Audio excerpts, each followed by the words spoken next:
ऐसी वीडियो रोज देखने के लिए आप मेरे वीडियो को लाइक करें, इस पे कमेंट करें और अपने दोस्तों के साथ शेयर करें। और हाँ, अगर आप इस चैनल पे नए हैं तो इसे सब्सक्राइब करना ना भूलें। यह कहानी है डेविल से शादी का एपिसोड नंबर 362 के आगे की कहानी। और आप लोगों ने इस कहानी को बहुत प्यार दिया है। यह कहानी आगे और ज्यादा इंटरेस्टिंग होते जा रही है। तो चलिए देर न करते हुए हम इस कहानी को स्टार्ट करते हैं। उदय प्रताप इसकी के कॉलेज में चीफ गेस्ट बनकर आए थे। इसी के साथ फेस्ट स्टार्ट हुआ और सभी ने अपनी अपनी परफॉर्मेंस दिया। मिहिर और कीर्ति ने फर्स्ट पोजीशन लिया और मिसा इसकी मधु ने सेकेंड। इसी के साथ फेस्ट खत्म हुआ। वहीं दूसरी तरफ रीत आज बहुत टाइम के बाद हॉस्पिटल गई थी, जिस वजह से कार्तिक उसे बार बार कॉल किए जा रहा था। रीत अपना लंच करना भूल गई थी और अभी कार्तिक का कॉल आ रहा था, जिसे देखकर वो घबरा गई थी। रीत ने कॉल रिसीव किया और बोला, हेलो। रीत की आवाज सुनकर कॉल के दूसरी साइड से कार्तिक बोला, क्या तुमने लंच कर लिया? रीत को समझ नहीं आया कि वो कार्तिक के सवाल का क्या जवाब दे, क्योंकि उसने तो अभी तक लंच भी नहीं किया था। रीत थोड़ी देर खामोश रही। उसकी चुप्पी को कहीं न कहीं कार्तिक समझ गया था। रीत को कुछ न बोलता देखकर कार्तिक आगे बोला, तुम्हारी खामोशी बता रही है कि तुमने अभी तक लंच नहीं किया है। मैंने तुमसे पहले ही कहा था कि तुम टाइम से लंच कर लेना, लेकिन तुम्हें तो मेरी बात समझ में नहीं आती है। मुझे और यकीन है तुम अपने काम में पूरी तरह से खो गई होगी और तुम्हें होश नहीं रहा होगा। कार्तिक नॉन स्टॉप बोले जा रहा था और रीत को एक भी बात बोलने का मौका नहीं मिल रहा था। रीत चुपचाप कार्तिक के चुप होने का वेट कर रही थी। कुछ देर के बाद जाकर कार्तिक ने कहा, अब तुम बोल क्यों नहीं रही हो? कार्तिक के बात का जवाब देते हुए रीत ने कहा, तुम मुझे कुछ बोलने दोगे तब ना मैं कुछ कहूंगी। सब तो तुम ही बोले जा रहे हो। रीत की बात सुनकर कार्तिक चुप हुआ और बोला, अब बोलो। अब तो मैं चुप हो गया। रीत बोली, मैं लंच करने ही जा रही थी कि इतने में ही तुम्हारा कॉल आ गया था और तुमने मेरी पूरी बात सुने बिना ही मुझे सुनाना स्टार्ट कर दिया। रीत अपनी सफाई में बोली, लेकिन कार्तिक अच्छे से जानता था कि यह सच नहीं था। रीत सच में लंच करना भूल गई होगी। अब कार्तिक इस टॉपिक पे रीत से लड़ाई नहीं करना चाहता था, जिस वजह से वो बोला, ठीक है अभी लंच कर लो। ये बोलकर कार्तिक ने फोन रख दिया। रीत एक गहरी सांस लेकर बोली, अभी तो बच गई हूँ। अब मुझे जल्दी से लंच करके अपने काम खत्म करना चाहिए, वरना इसके लिए भी बोलने लगेगा। रीत ये कहते हुए वहाँ से कैंटीन में चली गई थी। वहीं दूसरी तरफ कॉलेज में फेस्ट अब लगभग खत्म हो चला था। इसकी चेंज करके उदय के पास आई और बोली, अंकल। इसकी की प्यारी आवाज सुनकर उदय ने उसकी तरफ देखा और उनके चेहरे पे स्माइल आ गई थी। वो इसकी को देखते हुए बोले, इसकी आज तुमने बहुत प्यारा डांस किया। उदय से खुद के लिए तारीफ सुनकर इसकी बहुत खुश हो गई थी और बोली, थैंक यू अंकल। वैसे मुझे बहुत खुशी हुई कि आज आप मेरे कॉलेज में आए हैं। इसकी की बात सुनकर उदय बोले, इसमें थैंक यू की क्या बात हुई? वैसे क्या तुम मुझे अपना कॉलेज नहीं दिखाओगी? इतना सुनते ही इसकी बोली, क्यों नहीं अंकल। उदय के साथ और भी स्टाफ थे जो उनसे बातें कर रहे थे। वो सभी अपने कॉलेज की तारीफ में बोले, जरूर सर, आप हमारे कॉलेज को देखिए, ये दिल्ली का सबसे बेस्ट कॉलेज है और मिस्टर तंस कपूर के ऑनर बनने के बाद तो काफी इम्प्रूव भी हुआ है। उन सभी की बात सुनकर उदय प्रताप ने हाँ में सिर हिला दिया और इसके के साथ कॉलेज देखने चले गए। इसकी सारी चीजों के बारे में भी बता रही थी। सभी जगह देखने के बाद उदय बोले, तुम्हारी फेवरेट जगह कौन सी है कॉलेज में? उदय की बात सुनकर इसकी जल्दी से बोली, कैंटीन। चलिए मैं आपको दिखाती हूँ। ये कहते हुए इसकी उदय को कॉलेज कैंटीन की तरफ लेकर चली गई थी। उदय पूरे कैंटीन को देखकर बोले, तुम कॉलेज में पूरा टाइम क्या कैंटीन में ही रहती हो? उदय की बात सुनते ही इसकी जल्दी से बोली, नहीं तो फिर तुम्हारी फेवरेट जगह कैंटीन क्यों है? उदय ने पूछा। उदय की बात को सुनकर इसकी बोली, वो तो सारे फ्रेंड्स यहाँ मिल जाते हैं और बैठकर बहुत सारी बातें भी करते हैं। उदय ये बात अच्छी तरह से जानते थे कि पढ़ाई में तो इसके का मन नहीं लगता था, जिस वजह से आज से उन्होंने ये सवाल किया था। सभी जगह देख लेने के बाद उदय वापस से ऑडिटोरियम आए थे और प्रिंसिपल सर को देखकर कहा, आपका कॉलेज सच में बहुत अच्छा है। उदय की बात सुनकर प्रिंसिपल बोले, थैंक यू सर।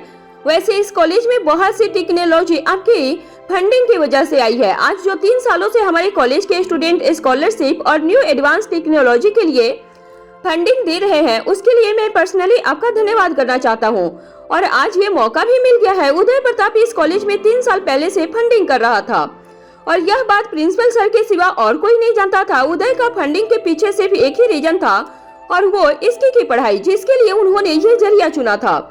कोई नहीं जानता था कि उदय इस कॉलेज में फंडिंग कर रहा था, सिवाय प्रिंसिपल सर के और कॉलेज को खरीदने के बाद तंस को पता था। तंस की नजर आज पूरे समय से इसकी पे थी। वो आज बहुत सुंदर लग रही थी, खास करके परफॉर्मेंस के वक्त। तंस के बार बार इसके से बात करना चाहता था, इसलिए वो इसके को ढूंढ रहा था। इसके को ढूंढते हुए तंस एक्टिविटी रूम में गया और वहाँ उसने इसके को देखा जो कि रूही से बातें कर रही थी। इसके को देखकर तंस उसके पास आया और बोला, हेलो इसकी।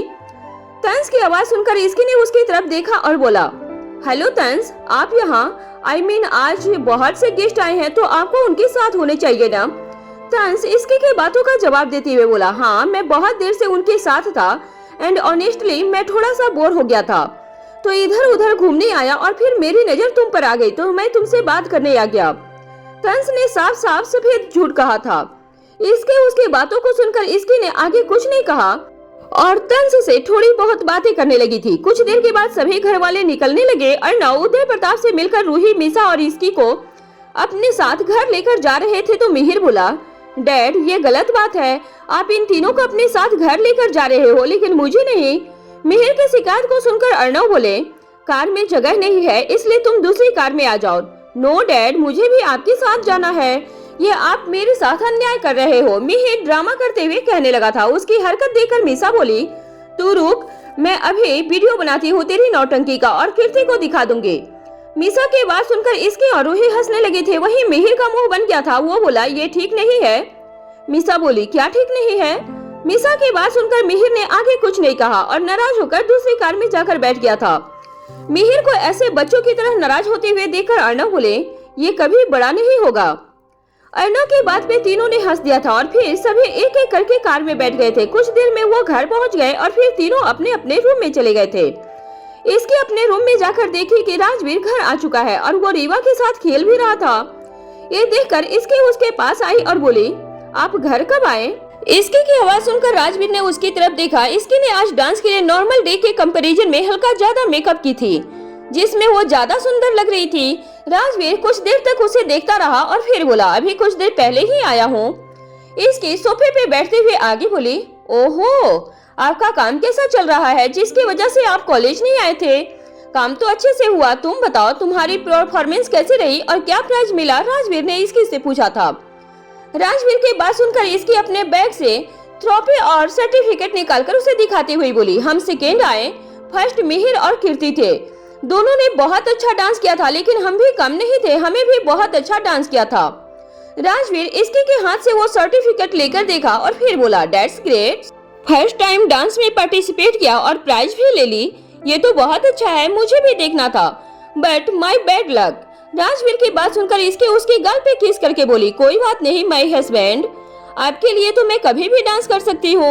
ये कहकर इसकी ने अपने होठ राजवीर के करीब ले जाकर रही थी कि इतने में रीवा के रोने की आवाज आ गई। राजवीर और इसकी दोनों ने उसकी तरफ देखा जो रो रही थी।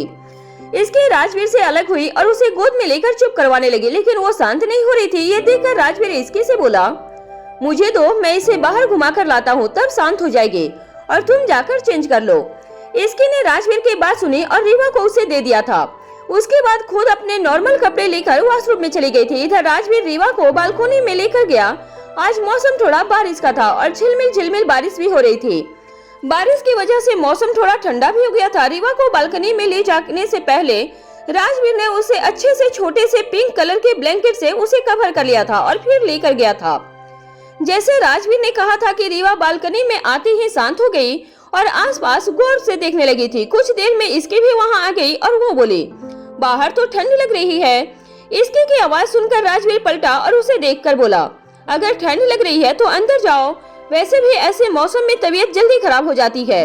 ये कहकर राजवीर ने इसके को वापस रूम में भेज दिया था और कुछ देर के बाद खुद भी रीवा को लेकर आ गया। दूसरी तरफ कार्तिक आज खुद रीत को हॉस्पिटल से घर लेकर आया था और पूरे रास्ते रीत को डांटते हुए हिलाया था क्योंकि रीत हॉस्पिटल से निकल ही नहीं रही थी। कोई न कोई काम ही आ जा रहा था उसके पास। कार्तिक घर आकर अपने रूम में चला गया और रीत भी उसके पीछे पीछे चली गई थी और बोली, कार्तिक मैं क्या करती, इतने दिन के बाद हॉस्पिटल गई थी तो जाहिर है काम ज्यादा होगा ही। रीत की बात सुनकर कार्तिक बोला, मैंने तुम्हें पहले ही कह दिया था कि अपना सारा काम दिन में जल्दी खत्म कर लेना और कोई काम मत लेना, लेकिन तुमने मेरी बात सुनी ही नहीं। कार्तिक वो अस्पताल है, कोई ऑफिस नहीं, वहाँ कभी भी कोई भी इमरजेंसी आ सकती है और वहाँ पे लेट करना या किसी को वेट करवाना जानलेवा भी हो सकता है। हम ऐसे अपने काम से पीछे नहीं हट सकते। रीत ने कार्तिक को समझाते हुए कहा था। रीत एक नामी डॉक्टर थी, वो ऐसे ही अपने काम से पीछे नहीं हट सकती थी। कार्तिक भी उसकी बात को समझ रहा था, लेकिन फिर भी उसे तो सिर्फ रीत की ही चिंता थी, जिस वजह से उसने ये सब कहा था। रीत की सारी बातें सुनकर कार्तिक बोला, मैं समझता हूँ, लेकिन रीत आज के लिए तुम थोड़ा सा काम कर लेती। खैर छोड़ो इन सब बातों को और चेंज कर लो। कार्तिक ने अब बात को बदल दिया था। वो जानता था कि इस बात पे उसे अब ज्यादा नहीं बोलना चाहिए, वरना रीत कभी भी उससे गुस्सा हो जाती। कार्तिक रूम से बाहर निकलकर लिविंग हॉल में आया तो देखा कि उदय वहीं बैठे हुए थे। उन्हें देखकर कार्तिक उनके पास आया और बोला, चाचू आप इसकी की कॉलेज का परफॉर्मेंस देखने गए थे और मुझे बताया भी नहीं।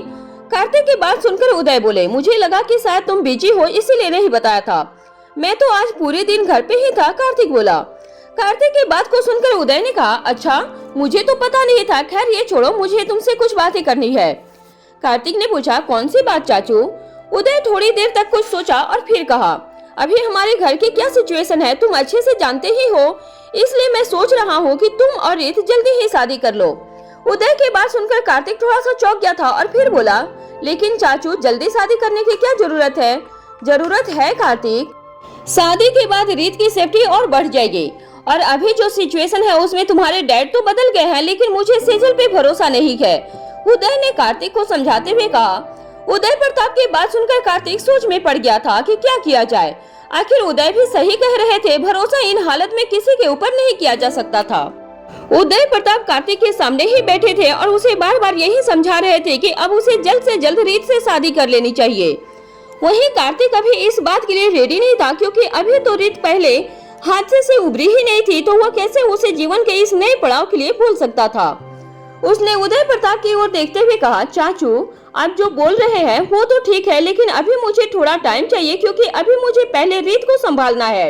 उदय प्रताप को भी कार्तिक की बात ठीक लगी थी, इसलिए उन्होंने कार्तिक से कहा, हाँ मैं भी इस बात को समझता हूँ, लेकिन हमें ये भी समझना होगा कि अब हमारे पास भी ज्यादा टाइम नहीं है। कार्तिक ये बात जानता तो था कि उसके पास टाइम कम है, लेकिन फिर भी वो अपने डैड से बात करना चाह रहा था, क्योंकि उसने इस बारे में बहुत सोचा था। कार्तिक ने उदय प्रताप से कहा कि वो रीत को अभी कहीं लेकर बाहर जा रहा है ताकि उसका मूड फ्रेश हो जाए। कार्तिक रीत के पास गया तो वो अपने कमरे में बैठकर कुछ सोच रही थी। कार्तिक ने कहा, रीत रीत रीत अपने ख्यालों में इतनी गुम थी कि उसने कार्तिक की आवाज नहीं सुनी थी। तभी कार्तिक रीत के सामने खड़े होकर बोला, मेरे रहते किन ख्यालों में गुम हो गई है मेरी मैडम? कार्तिक ने जैसे ही ये कहा तो रीत अपने ख्यालों से बाहर आ गई थी और उसने देखा कि कार्तिक उससे कुछ कह रहा था। रीत ने कार्तिक की तरफ देखते हुए कहा, कार्तिक सॉरी मैंने सुना नहीं, तुम क्या कह रहे थे? कार्तिक समझ गया था, इसलिए उसने रीत के कंधों पर अपना हाथ रखा और कहा, जल्दी से रेडी हो जाओ रीत, हम शॉपिंग करने चल रहे हैं। रीत को शॉपिंग करना बहुत अच्छा लगता था, लेकिन आज जैसे ही कार्तिक ने उसे शॉपिंग का कहा तो उसका मूड बिल्कुल नहीं था। उसने कार्तिक से कहा, कार्तिक मेरा बिल्कुल मन नहीं है तो आज रहने देते हैं, क्योंकि मैं ऑलरेडी बहुत ज्यादा थक गई हूँ। कार्तिक ये बात पहले से ही जानता था कि रीत उसे कोई ना कोई बहाना देगी, इसलिए उसने पहले ही इसका जवाब सोच रखा था।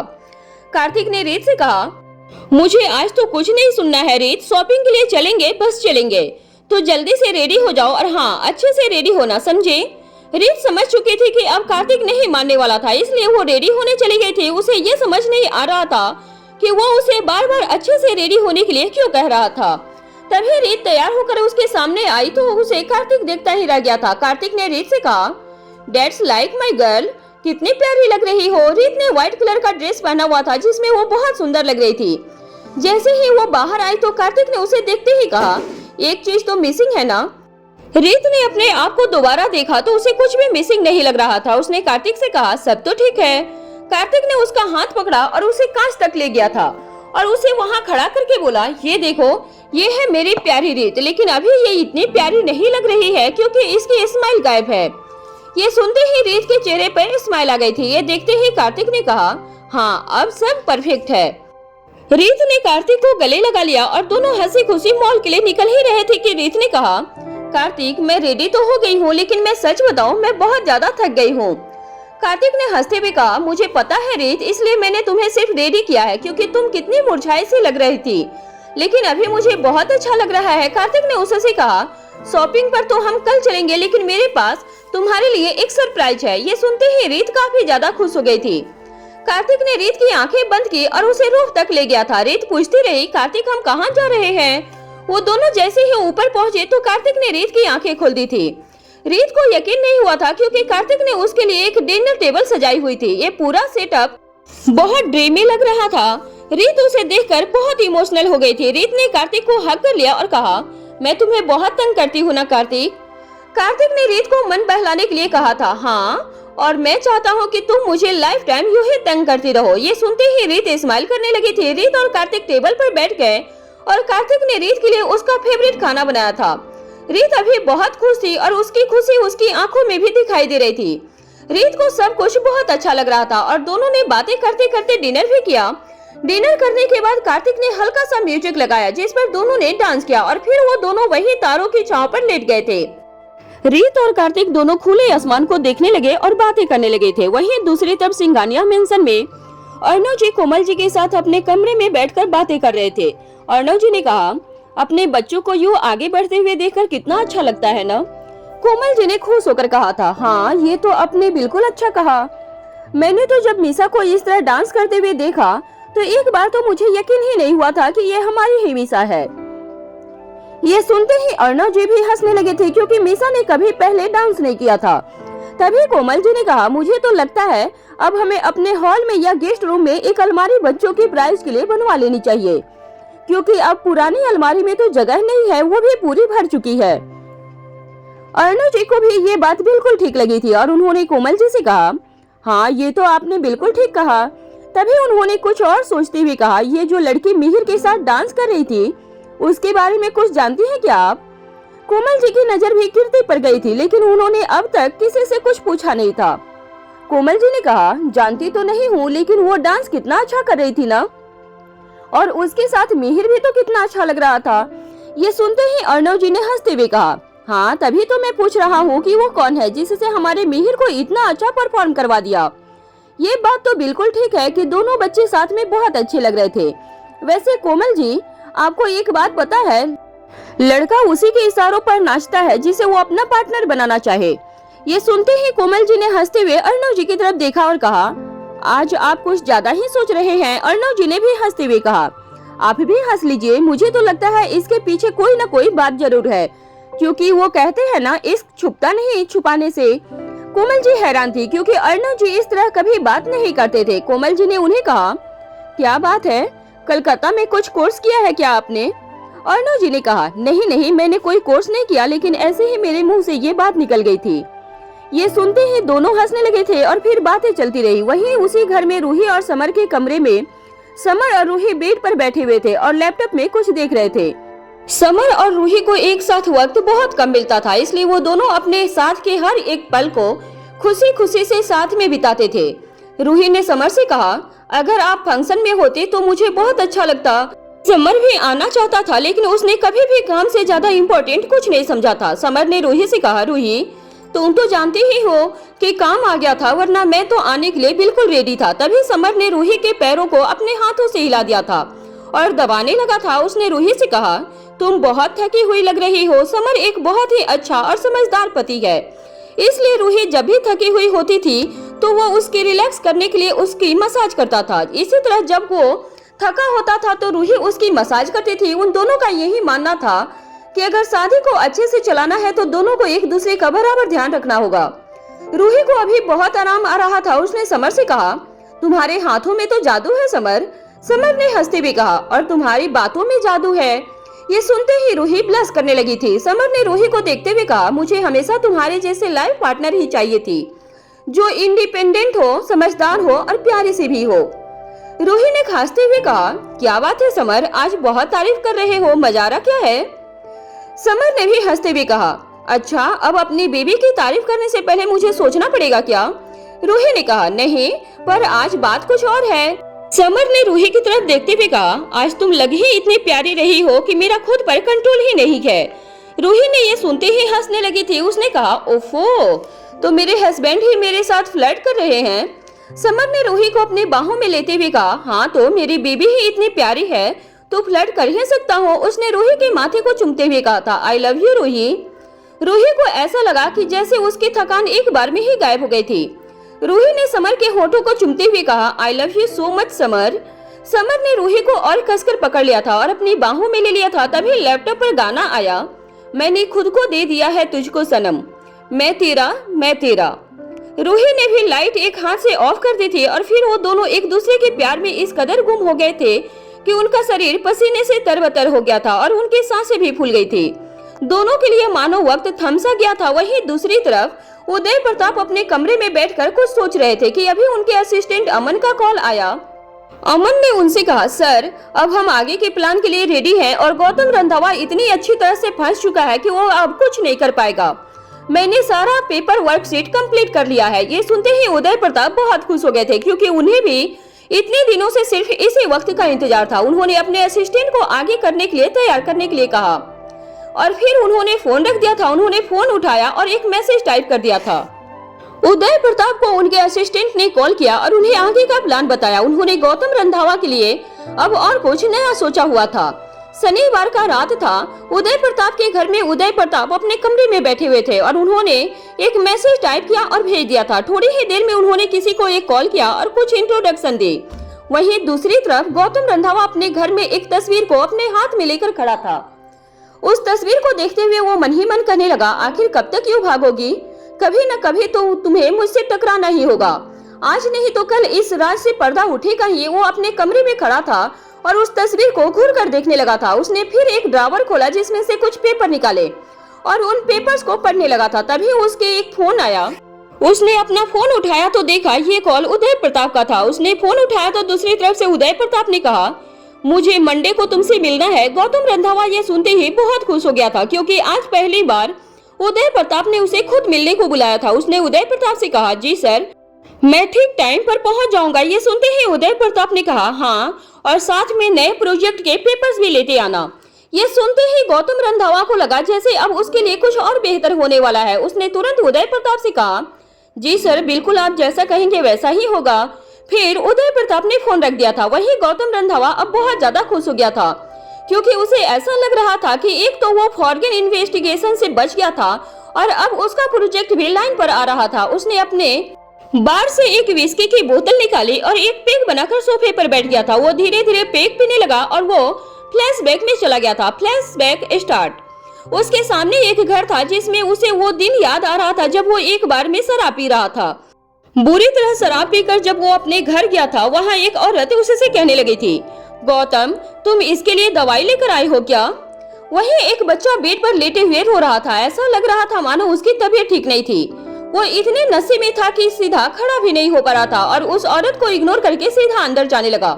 उस औरत ने बच्चे की तरफ इशारा करते हुए कहा, ये बुखार से तप रहा है, आखिर कब तक तुम नशे में रहकर ये सब करोगे? क्यों तुमने मेरी कही बात आज भी नहीं मानी? उस औरत के हाथों पर और चेहरे पे पहले से कुछ निशान बने हुए थे।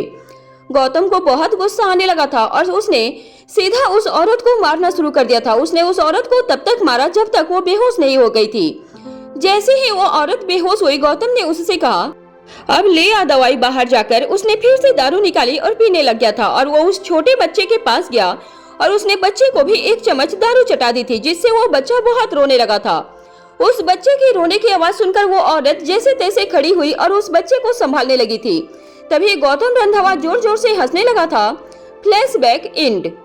गौतम रंधावा अब वापस शराब पीते हुए हंसने लगा था। वहीं दूसरी तरफ संडे की सुबह सिंघानिया मेंशन में, आज संडे का दिन था और सिंघानिया मेंशन में सभी आज छुट्टी के ही मूड में थे।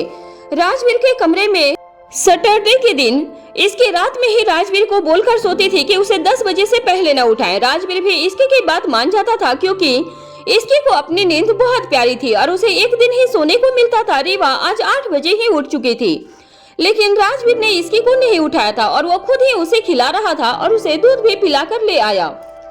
उसने रीवा को घुमाया और उसके साथ टाइम भी स्पेंड किया और फिर थोड़ी देर के बाद रीवा को फिर से नींद आने लगी थी। वो उसे सुलाने की कोशिश कर रहा था लेकिन वो फिर भी रो रही थी और चुप नहीं हो रही थी। राजवीर ने इसके से कहा, इसकी रीवा न जाने क्यों इतना रो रही है, तुम प्लीज एक बार देख लो ना। इसके को इतनी नींद आ रही थी कि उसकी आंखें भी नहीं खुल रही थी लेकिन रीवा के लिए वो किसी तरह उठी और उसे दूध पिलाने लगी थी लेकिन रीवा फिर भी रो रही थी। इसकी ने रीवा का डायपर चेक किया तो उसे वो भारी सा फील हुआ था तो इसकी सोई हुई आवाज में बोली, इसका डायपर फुल हो चुका है राजवीर। उसने इतना कहा और वो फिर से सो गई थी। ये देखकर राजवीर हैरान तो था, लेकिन उससे पहले रीवा का डायपर चेंज करने को सोचा। जैसे ही उसने रीवा का डायपर चेंज किया तो पहले से शांत हुई और फिर राजवीर ने उसे इसके को दे दिया था, तो वो फिर से इसके के पास जाकर दूध पीते पीते सो गई थी। इसकी आराम से और 1 घंटा सोई, तब जाकर राजवीर स्टडी रूम में आकर अपना काम कर रहा था। इसके जैसे ही उठी उसने देखा रीवा अभी भी सो रही थी। उसने रीवा को देखते हुए कहा, बेटा मैंने तो आपको कल नाइट में कितना समझाया था कि मम्मा कल ज्यादा सोएगी, इसलिए आपको रोना नहीं है, लेकिन आप तो सोते ही नहीं हो और मुझे तो उठना पड़ रहा है, लेकिन अब तो आप सो ही रहे हो। इसकी रीवा के इस तरह कंप्लेन कर रही थी जैसे वो सब कुछ समझ ही रही है। तभी राजवीर वहाँ इसके के लिए ब्रेकफास्ट लेकर आया। यूँ तो इसकी अभी राजवीर पर गुस्सा थी, लेकिन जैसे ही उसने देखा कि राजवीर उसे पैम्पर कर रहा है तो उसने अपना मूड चेंज कर लिया था। राजवीर इसके के लिए चाय और सैंडविच लेकर आया था। उसने इसकी से कहा, इसकी जल्दी से फ्रेश हो जाओ, फिर ब्रेकफास्ट कर लो, वरना तुम्हारा आलस खत्म नहीं होगा। इसकी ने ये सुनते ही मुंह बना लिया था और कहा, हाँ मैं तो बहुत आलसी हूँ ना, आप तो बहुत फिट हो ना। राजवीर अभी कांच के सामने ही खड़ा था। उसने खुद को कांच में देखते हुए कहा, हाँ मैं तो फिट हूँ, तुम्हारे जैसे थोड़ी ना 11 बजे उठने वाला हूँ। इसकी ने राजवीर को गुस्से में देखा और चाय का एक घूंट लेते हुए कहा, आज आपको हमारे साथ ही पूरा दिन स्पेंड करना है और शाम को आज मुझे बाहर भी लेकर जाओगे। ये सुनते ही राजवीर ने कहा, इसकी आज मुझे थोड़ा सा काम है इसलिए आज नहीं। इसकी अभी कुछ नहीं सुनना चाहती थी क्योंकि पिछले कुछ दिनों से वो डांस प्रैक्टिस में बिजी थी, इसलिए उसे राजवीर के साथ टाइम नहीं मिल पा रहा था। इसकी अभी कुछ भी सुनने के मूड में नहीं थी, इसलिए उसने सीधा कहा, मुझे अब यह सब कुछ नहीं सुनना है, आज आप हमारे साथ ही रहोगे, मतलब मेरे साथ ही रहोगे। इसके आगे मैं कुछ नहीं सुनूंगी। राजवीर आपकी वाइफ से इतना बड़ा कंपटीशन जीता है, क्या आप मुझे पार्टी भी नहीं दोगे क्या? राजवीर इसके लिए बहुत खुश था, इसलिए उसकी जिद को अब उसे मानना ही पड़ा। राजवीर ने कहा, ठीक है बाबा, अब तुम ब्रेकफास्ट कर लो, मैं यही हूँ तुम्हारे पास, नाउ हैप्पी। इसकी इतना खुश हो गई थी कि उसने खुशी से कहा, वेरी हैप्पी। राजवीर और इसकी दोनों ही हंसने लगे थे। वहीं मिहिर अपने कमरे में बैठा कल की सारी पिक्चर देख रहा था। उसे हर एक मोमेंट याद आ रहा था जब कीर्ति और वो एक दूसरे के करीब थे। जिस टाइम उन्हें ये अवार्ड मिला था वो बैक स्टेज पर कीर्ति के लिए खुशी के मारे उसे गले ही लगा लिया था। वो फीलिंग उसे अभी भी फील हो रही थी। वो आज बहुत ज्यादा खुश था क्योंकि उसने आज से पहले किसी भी लड़की के लिए ऐसा फील नहीं किया था। तभी उसे कीर्ति का मैसेज आया और कीर्ति ने कहा, how are you my dance partner. Mihir इस बात को बहुत मानता था कि जब किसी को दिल से याद करो और उसका कॉल या मैसेज आ जाए तो वो भी आपको याद ही कर रहा होता है।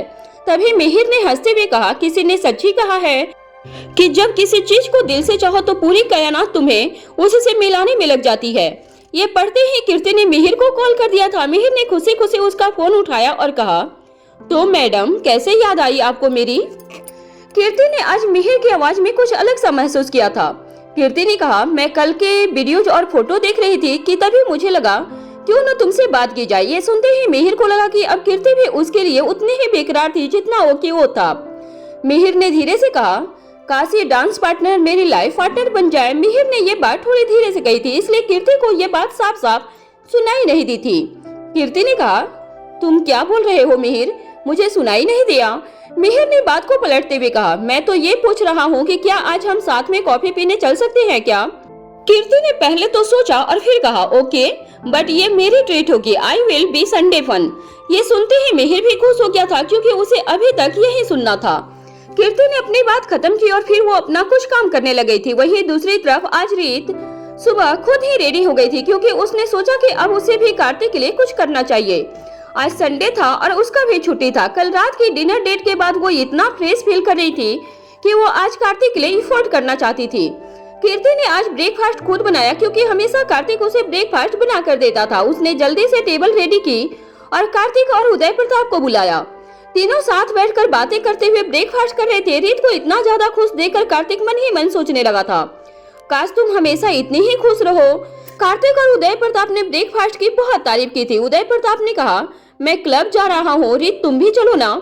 तभी रीत ने उनसे कहा, नहीं चाचू, मैं और कार्तिक शॉपिंग के लिए जा रहे हैं। ये सुनते ही कार्तिक भी खुश हो गया था क्योंकि आज रीत खुद से ही सब कुछ कर रही थी। रीत जल्दी से रेडी होकर आई और वो फिर कार्तिक के साथ शॉपिंग के लिए फोरम मॉल चले गए थे। फोरम मॉल वहाँ का बहुत बड़ा मॉल था, इसलिए रीत और कार्तिक हमेशा वहीं जाते थे क्योंकि उन्हें एक ही जगह पर सभी चीजें मिल जाती थी। रीत ने आज ग्रीन क्रॉप टॉप और ऑफ व्हाइट जीन्स पहनी हुई थी, जिसमें वो बहुत सुंदर लग रही थी और मॉल में कई लोग उसे बार बार देख रहे थे। हालांकि रीत को ये टेंशन बहुत अजीब थी। तभी एक लड़के की नजर रीत पर पड़ी और वो उससे देखता ही रह गया था। वो चुपचाप रीत का पीछा करने लगा था। रीत को अभी तक कोई अंदाजा नहीं था कि कोई उसका पीछा कर रहा था। उस लड़के को कार्तिक का चेहरा नहीं दिखा, इसलिए वो बेफिक्र होकर उनके पीछे चल रहा था। तभी कार्तिक रीत के खाने के लिए कुछ लेने के लिए बाहर चला गया। वो लड़का रीत का पीछा कर रहा था, जिस पर कार्तिक की नजर नहीं गई थी। वो लड़का रीत के पास आया और वो उससे कुछ बोलने ही वाला था। तभी उसकी नजर रीत के बगल में कार्तिक पे गई, जिसे देखकर वो कुछ देर तक किसी सोच में चला गया था और फिर बोला, हेलो कार्तिक। उस लड़के की आवाज सुन कार्तिक ने उसकी तरफ देखा। कार्तिक इससे पहले उस लड़के को ध्यान से नहीं देखा था, क्योंकि वो कॉल पर किसी से बात कर रहा था। वहीं उस लड़के की आवाज सुनकर कार्तिक ने उसकी तरफ देखा। वो लड़का और कोई नहीं बल्कि उसका स्टेप ब्रदर साहिल था।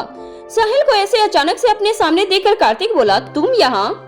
कार्तिक की बात सुनकर साहिल थोड़ा हंसते हुए बोला, हाँ मैं भी यहाँ शॉपिंग करने आया हूँ। रीत आज तक साहिल से नहीं मिली थी, जिस वजह से वो साहिल को नहीं पहचान पा रही थी। लेकिन उसे पता नहीं क्यों कुछ अच्छी फीलिंग नहीं आ रही थी साहिल को देखकर। वहीं साहिल की बात सुनकर कार्तिक बोला, तो तुम शॉपिंग करो, यहाँ मेरे पास आकर क्या कर रहे हो? मैंने तुम्हें देखा और तुमसे मिलने आ गया और तुम मुझे ऐसे बोल रहे हो जैसे मैं तुम्हारी गर्लफ्रेंड को चुराने आया हूँ, साहिल ने कार्तिक से कहा। साहिल की बात पे अब कार्तिक को बहुत गुस्सा आने लगा था। उसे साहिल कभी पसंद नहीं आया था। वो सिर्फ उसे इसलिए झेलता था क्योंकि उसके साथ उसका एक रिश्ता था। रीत कार्तिक को गुस्से में देखकर उसका हाथ पकड़कर बोली, चलो चलते हैं यहाँ से। रीत की बात सुनकर कार्तिक ने उसकी तरफ देखा। रीत की आंखों में अनकंफर्टेबल फीलिंग थी, जिसे कार्तिक समझ गया था और वो रीत के साथ वहाँ से चला गया था। वहीं सैल की नजर लगातार रीत के ऊपर थी। वो रीत से बात नहीं कर पाया था, लेकिन उसे देखकर उसकी तरफ अट्रैक्ट हो गया था। अब उसकी आंखों में कार्तिक के लिए और भी ज्यादा नफरत थी। उसे हमेशा यही लगता था कि कार्तिक उसका हक छीनता आया है। जो भी कार्तिक के पास है उस पर उसका हक है।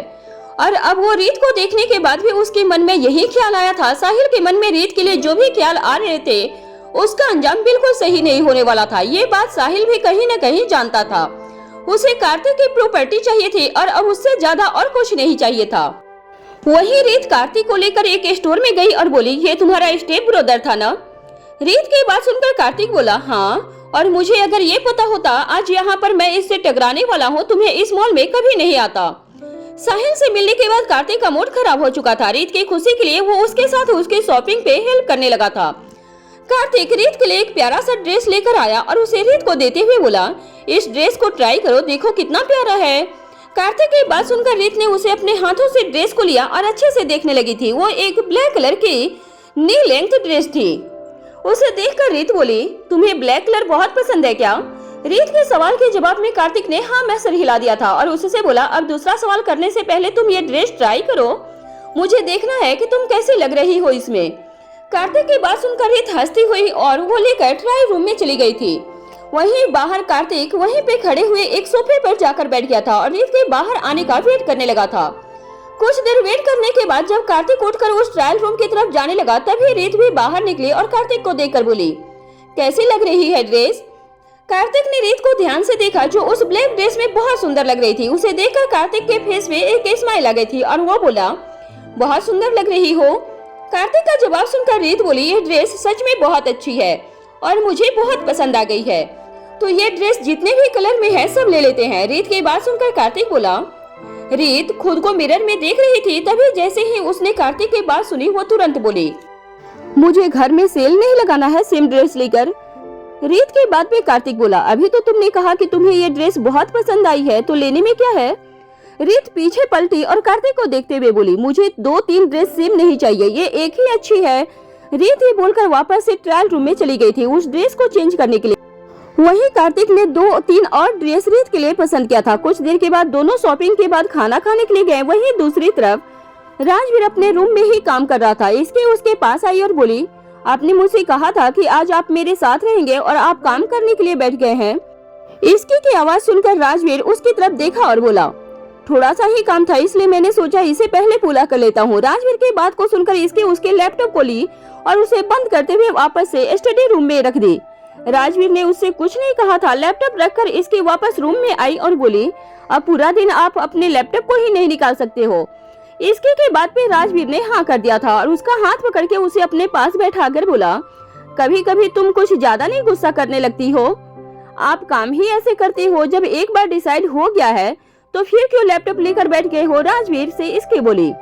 इसकी के बात को मानते हुए राजवीर ने काम नहीं कर रहा था। वो इसकी के प्यार के साथ साथ उसकी रेस्पेक्ट भी करता था, जिस वजह से बहुत बार न चाहते हुए भी उसे इसकी की बात माननी पड़ती थी। वहीं इसकी राजवीर से बातें की जा रही थी कि अब कॉलेज में क्या क्या होने वाला था। सभी बातों को सुनकर राजवीर बोला, अब तुम्हें इंटर्नशिप करनी चाहिए जिससे कुछ सीखने को मिलेगा। राजवीर की बात सुनकर इसकी को वो टाइम याद आ गया था जब उसने राजवीर के ऑफिस में इंटर्नशिप किया था और वहाँ पे इंटर्नशिप करने के लिए उसे कितनी मेहनत करनी पड़ी थी।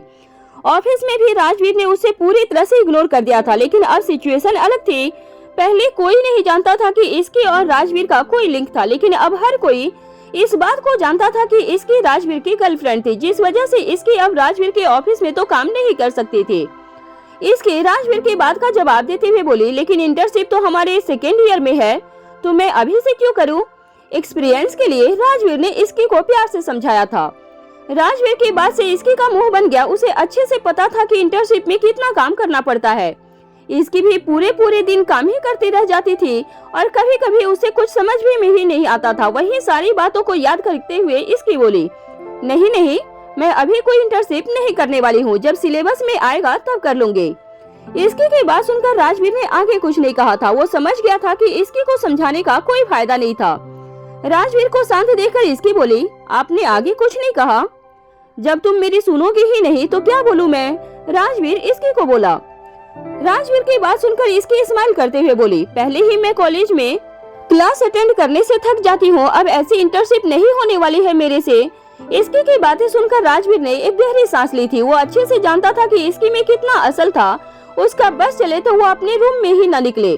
दूसरी तरफ मीसा अपने रूम में थी। संडे होने की वजह से वो भी अपना पूरा दिन वो भी अपने रूम में ही रहकर रेस्ट करना चाहती थी।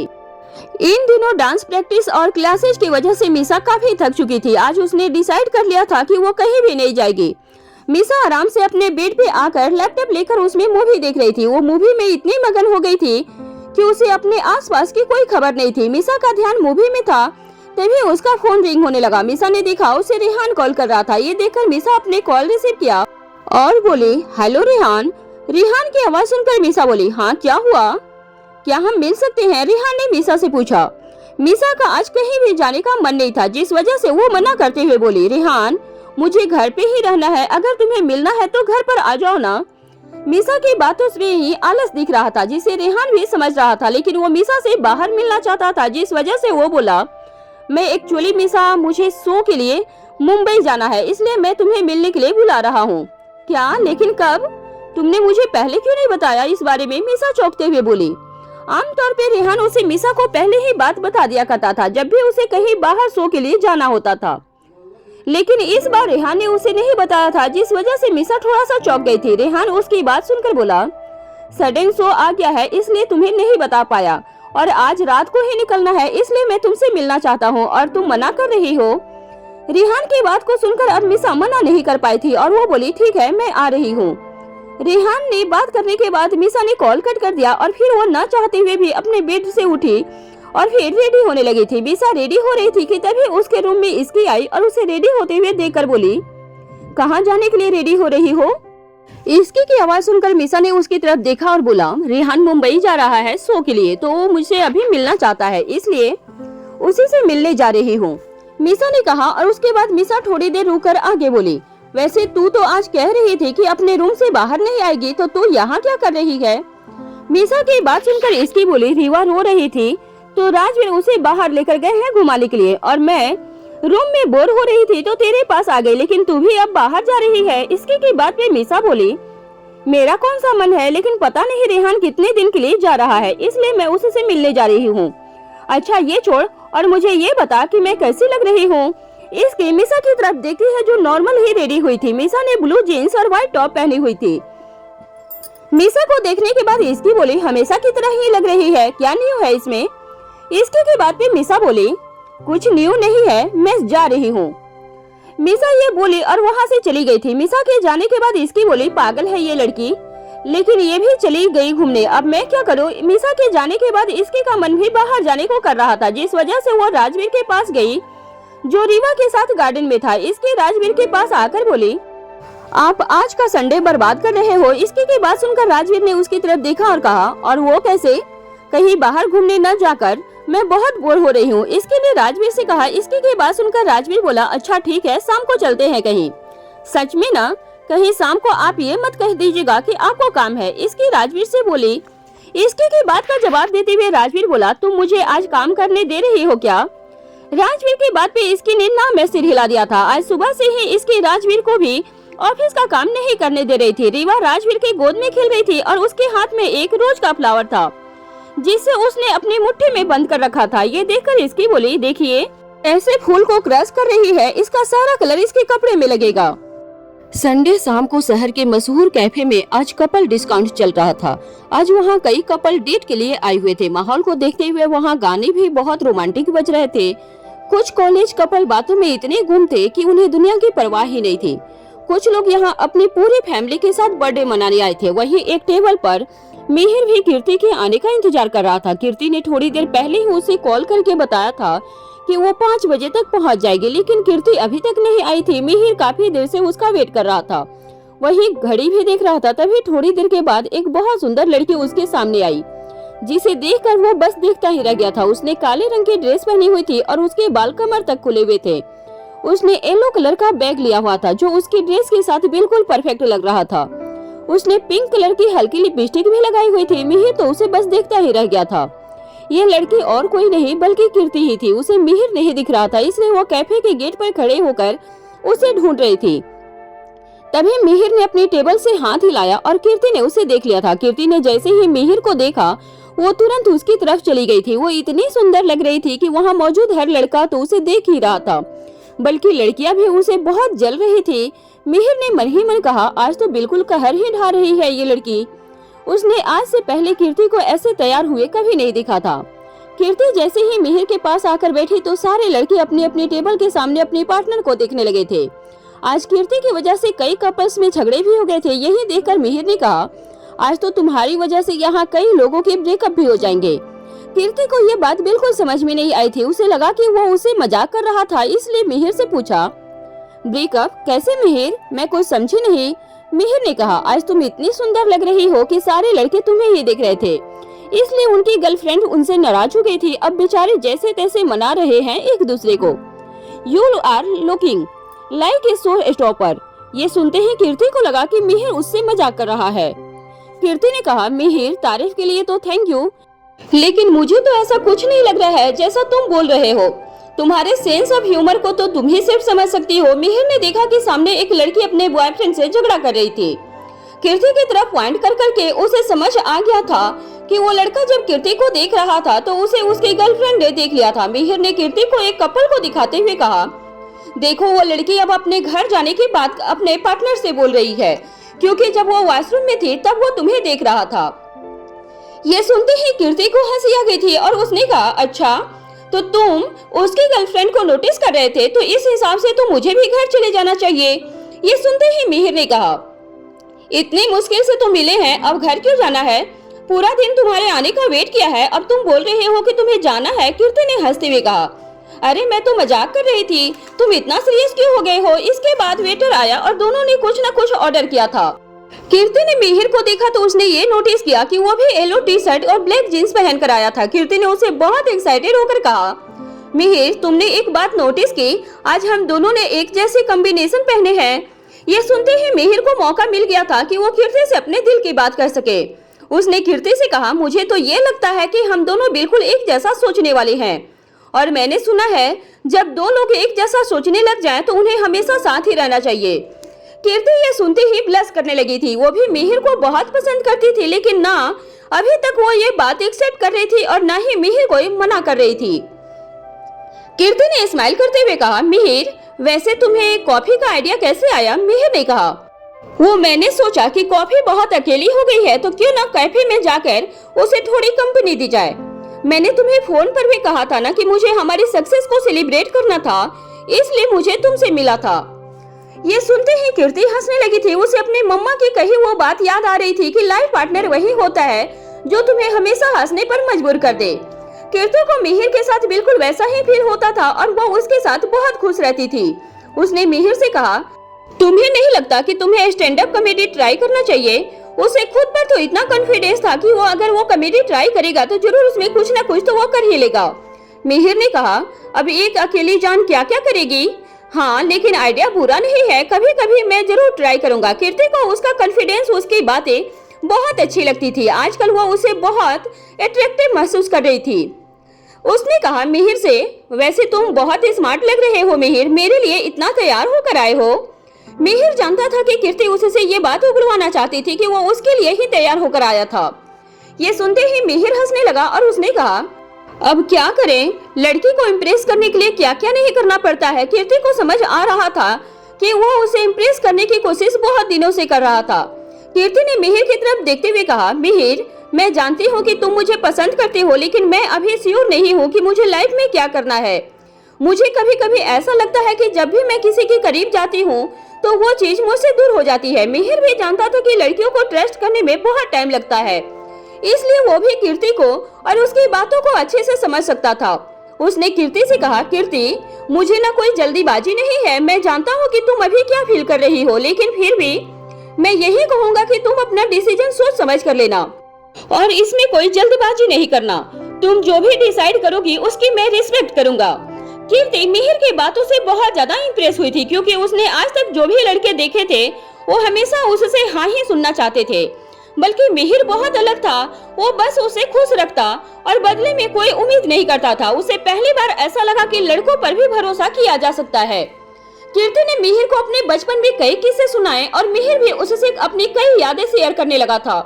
दोनों बातों में इतने गुम हो गए थे कि टाइम का दोनों को पता ही नहीं चला था। मिहिर ने कीर्ति को अपनी कई फोटो भी दिखाई थी। वो अपने मोबाइल को स्क्रॉल कर ही रहा था कि उसकी और रीवा की एक फोटो कीर्ति को दिखी थी। कीर्ति ने तुरंत कहा, अरे मिहिर, मुझे वो बेबी वाली फोटो देखनी है। मिहिर को अचानक समझ में आ गया था कि अचानक उससे गलती हो गई थी। मिहिर ने कीर्ति से कहा, कौन सी फोटो कीर्ति? कीर्ति ने फिर से जिद करते हुए पूछा, वो जस्ट अभी ऊपर गई है। मैंने देखा है कि तुमने एक बेबी को गोद में लिया हुआ है। मुझे जानना है कि ये बेबी कौन है। कीर्ति इसलिए ज्यादा जिद कर रही थी क्योंकि उसे कहीं न कहीं ये लगता था कि मिहिर उससे कुछ तो कुछ छुपा रहा था। मिहिर ने बात को बदलते हुए कहा, अरे हाँ, मैं घूमने गया था ना एक बार, तब एक कपल के बेबी के साथ ले ली थी ये फोटो मैंने। लेकिन उसमें नया क्या है, क्योंकि मैं तो लेता ही रहता हूँ पिक्स। मिहिर ने जैसे ही कीर्ति को समझाया तो उसने भी इस बात पर ज्यादा गौर नहीं किया था और दोनों साथ में खाने लगे थे। तभी मिहिर वॉशरूम गया और उसका फोन टेबल पर ही रह गया था। उसके फोन पर इसकी का कॉल आया, जिसके डीपी में इसकी ने एक बच्चे को गोद में ले रखा था। कीर्ति ने मन ही मन सोचा, ये बच्चा आखिर है किसका? आखिर मिहिर मुझसे क्या छुपा रहा है और क्यों छुपा रहा है? कीर्ति को उसी वक्त ये डाउट हो गया था कि हो न हो मिहिर उससे जरूर कुछ छुपा रहा था, लेकिन उसने मिहिर से अब कुछ नहीं पूछा। थोड़ी देर के बाद कीर्ति और मिहिर अपने अपने घर चले गए। यूं तो कीर्ति बहुत खुश थी, लेकिन उसके मन में अभी भी कई सवाल थे जिसके जवाब उसे नहीं मिले थे। कीर्ति थोड़ी देर में अपने घर पहुंच गई थी। उसके डैड अमोल जी हॉल में बैठे हुए थे और उन्होंने जैसे ही कीर्ति को बाहर से रेडी होकर आते हुए देखा तो पूछा, कहाँ गया था मेरा बच्चा? कीर्ति ने जैसे ही अपने डैड को देखा तो वो उनके पास गई और उन्हें हाँ करके बोली, हेलो डैड, मैं तो बस यूं ही बोर हो रही थी तो कॉफी पीने चली गई थी, और कल मैंने डांस कंपटीशन जीता था, उसका सेलिब्रेशन भी तो करना था। उसका भाई अभिनय भी साइड में ही बैठा हुआ था। उसने अपने डैड से कहा, डैड यू नो कॉफी? ये सुनते ही उसके डैड हंसने लग गए थे और हंसते हुए बोले, हाँ बेटा, आई नो, मैंने भी कई कॉफी पी है और उसके बाद तुम्हारी प्यारी मम्मा मुझे मिली। अमोल जी और उनकी वाइफ स्वाति अपने बच्चों के साथ बहुत फ्रैंक थे और उन्हें हर बात की तरफ बात कर लेते थे। कीर्ति ने अपने डैड की बात को सुनकर कहा, ऐसा कुछ नहीं है डैड, मैं बस अपने फ्रेंड के साथ गई थी। उन्होंने जैसे ही अपनी बेटी की बात सुनी तो उन्हें रिलैक्स करते हुए बोले, नो प्रॉब्लम बेटा, आई जस्ट वांट तुम दोनों अपनी मॉम और मुझे सब कुछ बता दो। ये सुनते ही कीर्ति को अच्छा मौका मिला था अपने डैड से बात करने का। उसने अपने डैड से कहा, वैसे आज आप पूरा दिन घर पर कैसे रह गए डैड? आज आपको अपने ऑफिस की याद नहीं आई? ये सुनते ही कीर्ति की मॉम स्वाति हंसते हुए बोली, कभी कभी तो फैमिली टाइम भी एंजॉय करना पड़ेगा ना बेटा। तो मेरे कहने से ही आज घर पे रह गए हैं। वो लोग बात कर ही रहे थे कि अमोल जी के नंबर पर एक मैसेज आया और वो 10 मिनट में रेडी होकर चले गए थे। इसी बात से कीर्ति बिना कुछ बोले गुस्सा होकर ऊपर अपने रूम में चली गई थी। उनकी मॉम स्वाति को समझ नहीं आ रहा था कि आखिर वो कीर्ति को कैसे मनाए। वहीं दूसरी तरफ कीर्ति के डैड अपनी गाड़ी में बैठे और चले गए। थोड़ी दूर उन्हें एक आदमी मिला जिसे उन्होंने अपनी गाड़ी में बिठाया और वो दोनों फिर शहर से बाहर के लिए निकल गए थे। दोनों रास्ते में कुछ डिस्कस करने लगे और थोड़ी दूर के बाद उन्होंने एक जगह से कुछ सामान लिया और उसे गाड़ी में रख लिया था। वो लोग एक ऐसे सुनसान फैक्ट्री पहुंचे जहां कुछ लीगल काम हो रहा था। अमोल जी और उनका साथी बाहर आए और उन्होंने अपने पॉकेट से बंदूक निकाली। डेविल से शादी का स्टोरी आगे और ज्यादा इंटरेस्टिंग होते जा रहा है, तो आप लोग प्लीज इस स्टोरी को आगे कंटिन्यू सुनते रहिए और एंजॉय करते रहिए और मुझे भी सपोर्ट करते रहिए। Thank you my friends.